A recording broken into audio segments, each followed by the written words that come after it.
So we spoke about the consequences of this and what's happened with you personally on campus. I've got some, this is some of the stuff that's going up at Melbourne Uni at the moment. So I'll get this one. This one's particularly disgusting. You can have a look at that. Can you see that? Yeah. And it reads, and this has been posted up all over Melbourne University, is that right? Or yeah, and can I just say today, on the floor of the building where I teach, they had glued it above the water fountain near the bathrooms so that students going to my lecture would see it, and they'd use this particular glue that you can't just take it down. So it is like 100% targeted at like me and my students. Yeah. And it says, "Are you on the side of fascists?" Associate Professor Holly Lawford-Smith spoke at the Let Women Speak rally. I did. You spoke. I did. You're a criminal. You spoke, advocating against the existence of trans people. Now, we just had a discussion about trans people and your views on trans people. I didn't hear you advocated against their existence. I mean, what sane person advocates against anyone's existence? I haven't heard anyone say that. They mean something very specific about their identity being affirmed by others, and they use the language of existence to refer to that. And then they go on to say, a large group of men from the proudly fascist National Socialist Network also attended Sieg Heiling. Well, that's true, they did attend. I don't think they were invited, but they did attend. They're a group of men, by the way. They weren't women speaking. And they've got a sign here, if fascists join you, you ask them to leave. I'm pretty sure they were asked to leave, weren't they? I don't know. I didn't even know what they were or who they were. I didn't know either until they started doing the Sieg Heil thing. But and then they say, they identify you, say, Lawford-Smith teaches feminism in the course code. In the 2023 winter term there has been an indisputable history of transphobia in the subject. And in big letters down the bottom, do not support fascists and bigots, boycott this subject. So they are imploring students to boycott your subject. And also this indisputable history of transphobia is that they don't think that I should be able to teach female-centric feminism. So a transphobe should not be allowed to teach feminism. So you can only teach in this way where trans women are women, and you're centering these like vulnerable men in your feminist project. So this brings us to another really important rights issue. We've spoken about the freedom of association, conflict of rights, but now we're into freedom of speech, right? And particularly academic freedom of speech.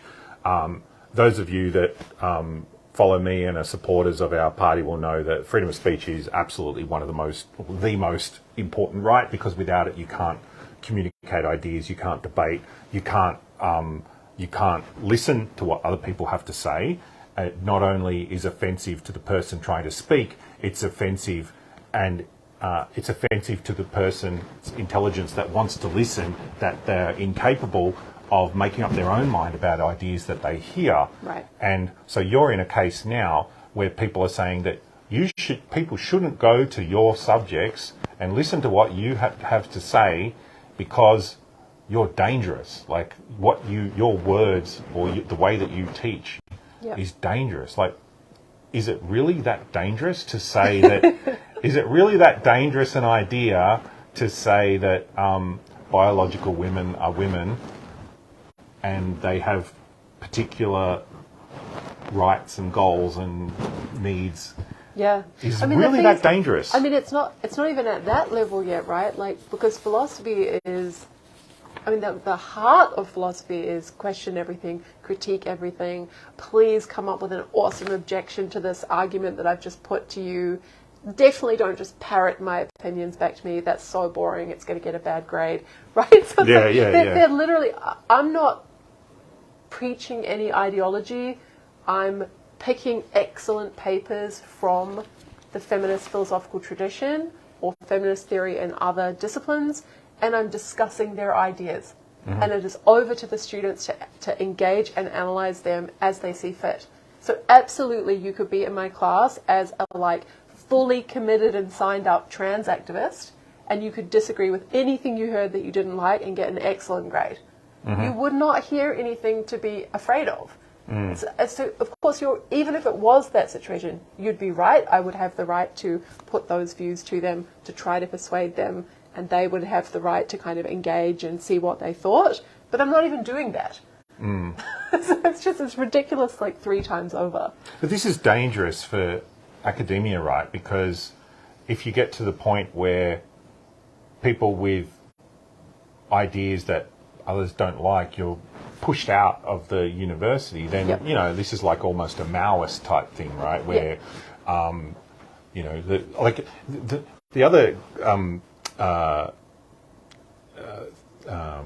imagery that people have been using for these things is the struggle sessions. Are you familiar with the struggle sessions? So in Maoist China, what they used to do is people that were that didn't follow the communist ideology to the correct letter, what they would do is they would have them out in the street, they would have crowds around them, and they would shout at them and scream at them and shame them to the point where they would confess their, you know, their ills, and then they would become, you know, ideologically pure again. And like, it's like this struggle session, like this is sort of what's happening, right? They're shouting, the mob is shouting at the people who are not ideologically pure enough, and trying to get them to, you know, confess their sins. And that's literally what happened to Kelly J. Yeah. Like it's really, like, lots of people have been, like, they actually show pictures. I was seeing pictures of these struggle sessions. I'm going, wow, that's like sort of what's happening now. Wow. Here's another. This is a sticker campaign that apparently has been going up today at Melbourne University. It says, "Only a fascist takes feminism." This is really bad, right? Because only a fascist takes feminism. I love, I don't know. I'm sure you have a different commentary to me, but I just want to note before you do that this is targeting my students.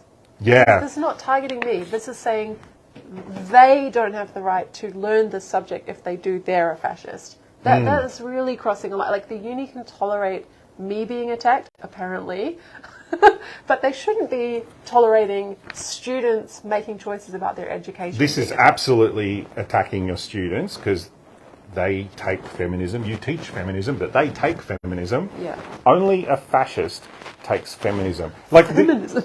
This is like, I don't know. It's like, not real feminism if it doesn't center men. I haven't. I haven't spoken to a lot. I haven't spoken to a lot of fascists.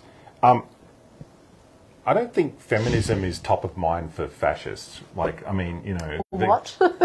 Like, I don't know. Like, do you get neo-Nazis come to the university and say, I really want to sign up for feminism now? Like, I mean, like, this is just ridiculous, right? Like, I've seriously. just started reading this book on, I think it's called The Anatomy of Fascism, so I'll let you know. All right, let me know. And maybe I'm missing something. Maybe there's heaps of fascists that are really, really interested in feminism. Fascists. Yeah, so look, I mean, I don't know.